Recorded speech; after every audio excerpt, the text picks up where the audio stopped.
Picture this. You are standing in the middle of a vast, sunlit field in rural Nigeria.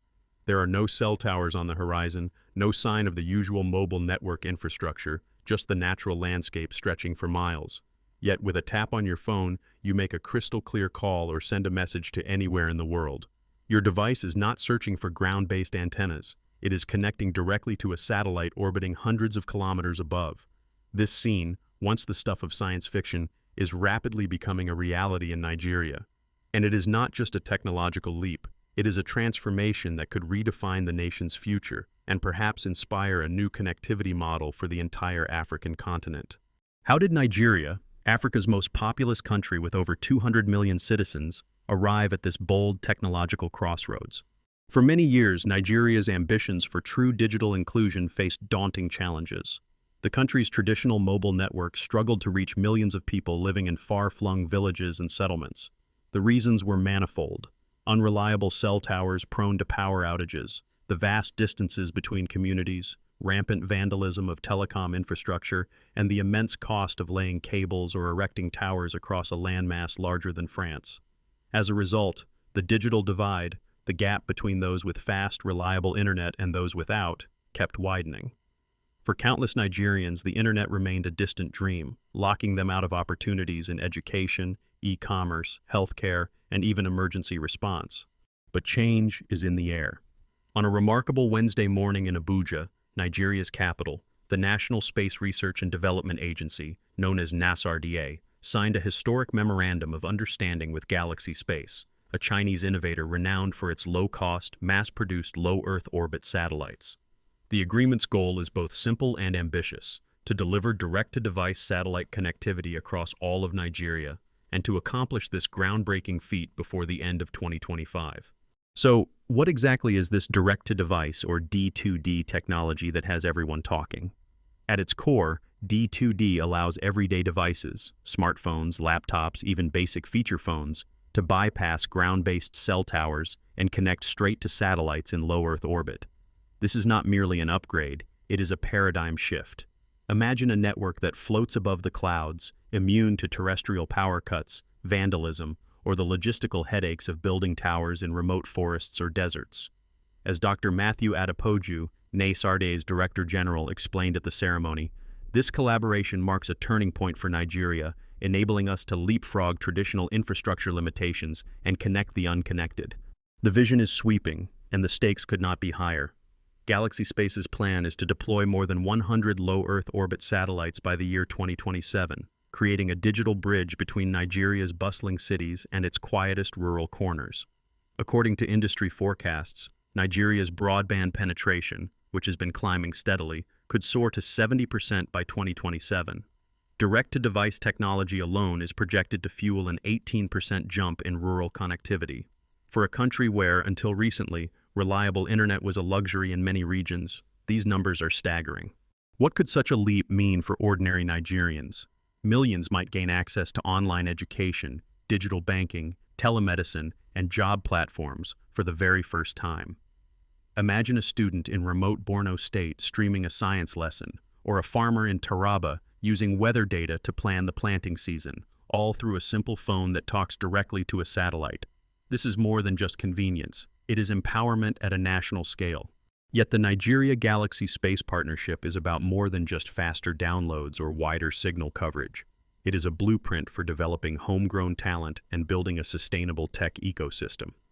Over the next 5 years, the agreement will see 75 Nigerian engineers trained in state-of-the-art satellite technology, both in Nigeria and at Galaxy Space's facilities in China.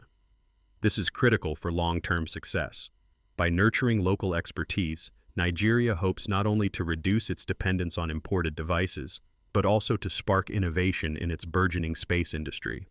There are plans for collaborative projects like building CubeSats, miniaturized satellites, where Nigerian engineers would participate in every stage, from design and manufacturing to launch and operations. We believe Nigeria's strategic location and commitment to technological advancement make it an ideal launchpad for D2D services across Africa, said Sam Xiao, a representative from Galaxy Space. The ambition is not just to connect Nigeria, but to make it a continental leader and example for neighboring nations facing similar infrastructure challenges. Of course, every bold leap carries its own risks. Nigeria's history is filled with grand infrastructure promises that faltered, sometimes due to high costs, sometimes to regulatory gridlock, sometimes to a lack of skilled local workers. The stakes this time are even higher, given the scale and speed of the project. Experts warn that success will require much more than new satellites. Dr. Aisha Hassan, an economist at the World Bank, notes that enhanced connectivity through D2D can unlock significant economic opportunities in Nigeria, particularly in agriculture and small business sectors. But, she cautions, this potential can only be realized if challenges around regulation, affordability, and cybersecurity are addressed head-on. Without clear rules governing spectrum allocation, the radio frequencies satellites use to talk to devices, rollouts could stall. Without affordable devices and data plans, millions could still be left behind. Without strong cybersecurity, a single breach could undermine public trust in the entire system. To tackle these obstacles, Nigeria's government has already begun a series of pilot programs, with Borno State leading the way. There, D2D will be tested for emergency communications, a critical upgrade in a region often hit by conflict or natural disasters. Meanwhile, public consultations on spectrum allocation are underway, with the Nigerian Communications Commission seeking input from telecom operators, civil society, and technology experts. The hope is to craft a regulatory framework that encourages innovation while ensuring fair competition. Let's take a step back and consider the broader impact. What does this partnership mean for Nigeria's future, and what lessons does it offer the world? Industry experts see two possible futures. In the first, Nigeria successfully leapfrogs over decades of slow, incremental infrastructure growth. Connectivity becomes universal, and the country's digital economy explodes. In the second, familiar pitfalls, bureaucratic inertia, cost overruns, or technology barriers slow progress and leave millions waiting again on the wrong side of the digital divide. But as Dr. Omotoso and others note, getting there won't be easy. Regulatory confusion is a major threat. If Nigerian authorities cannot finalize clear, fair spectrum rules and ensure healthy competition among telecom providers, the rollout could be sluggish and investors wary. Edgar Jabenga Adebayo, chairman of the Association of Licensed Telecommunications Operators of Nigeria, warns that fair competition and regulatory clarity are make or break for D2D's success. Affordability is another crucial hurdle.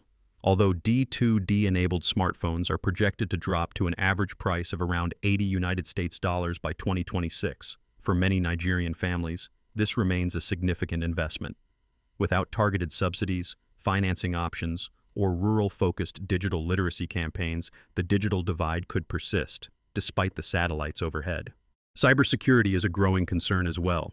Nigeria's investments in satellite cybersecurity are expected to exceed $50 million by 2026. The government's commitment to robust cyber defenses is encouraging, but hackers and scammers are nothing if not persistent. A single breach, be it data theft or service disruption, could shake public confidence and slow adoption. Still, if these hurdles are overcome, the rewards could be transformational. D2D technology is projected to support more than 2 million new Internet of Things devices in Nigeria's agricultural sector by 2028. These could include smart sensors for irrigation, livestock tracking, or automated weather stations, all improving yields and raising rural incomes. The partnership is also set to generate over 500 new jobs in Nigeria's growing space technology sector by the end of the decade, helping to stem the brain drain and inspire the next generation of engineers and scientists. The benefits go beyond agriculture and jobs. For the Nigerian economy as a whole, the World Bank estimates that improved connectivity could boost gross domestic product in underserved regions by as much as 2.5% annually. That is not merely a statistic. It represents millions of people gaining new opportunities for education, healthcare, and entrepreneurship. It means rural clinics can consult with urban hospitals. It means small businesses can access new markets, and students can learn from anywhere. The government is not leaving adoption to chance.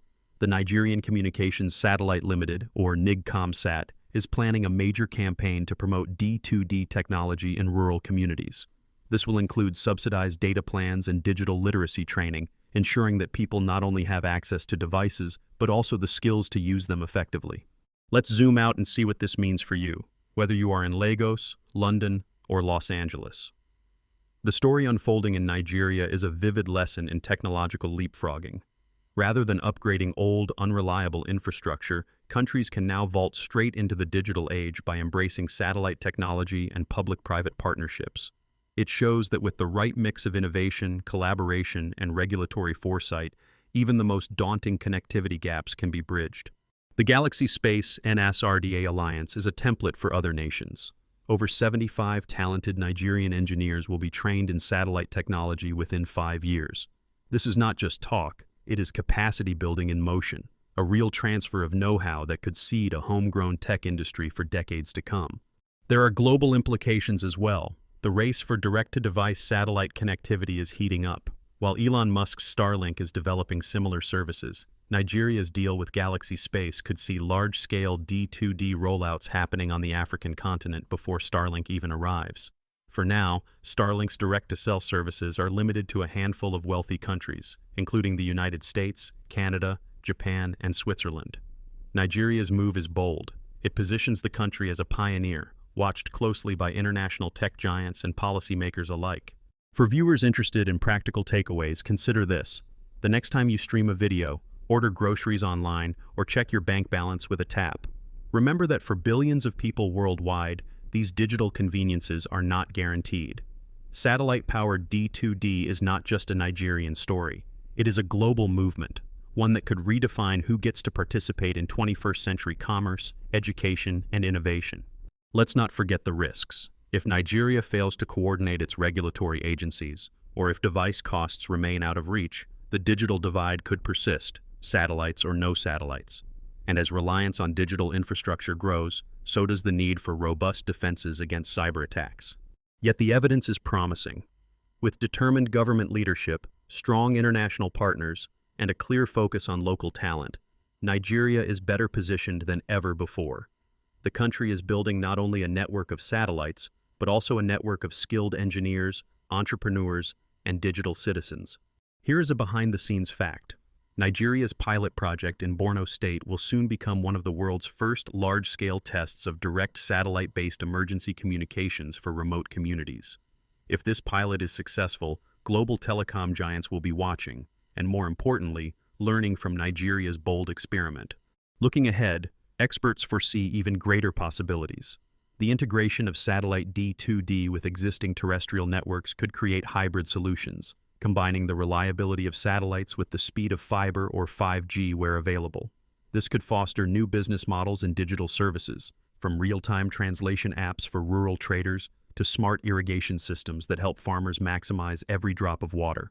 The future is not set in stone. It will depend on the choices Nigeria makes today and on the willingness of public and private actors to work together, invest in people, and build resilient, inclusive systems. The potential to transform not just Nigeria, but all of Africa is within reach, if the right lessons are learned and the right investments are made. So, what do you think? Are you inspired by Nigeria's audacious gamble on space technology and connectivity? Would you like to see similar solutions rolled out in other regions facing digital exclusion? Let us know your thoughts in the comments below. And if you believe in a connected future for everyone, do not forget to like, subscribe, and share this video. Remember, every wave of technological change begins with a question, a vision, and the courage to leap forward. Until next time, keep exploring, keep questioning, and keep believing that the next tech revolution might be closer than you think. The satellites are already overhead.